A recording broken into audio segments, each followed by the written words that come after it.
Te, Oh, ano yan? te, magpapalagay sana ako sa rep mo, te. Oh, ba't dito may papalagay? Eh, nasira pala yung rep namin, te.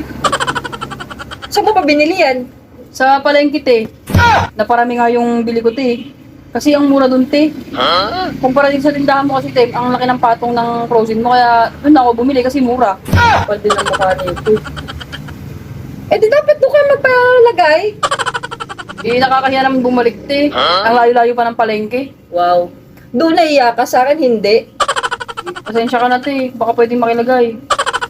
Okay na, kailan mo kukunin to?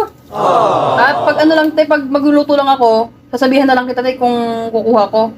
Ibig sabihin, pag kinuha mo to, hindi minsanan? Eh, hindi, te. Unti-unti lang, te.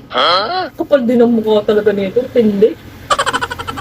O sige na, Sige na, te. Salamat, te, ah. kaya naman sa'yo.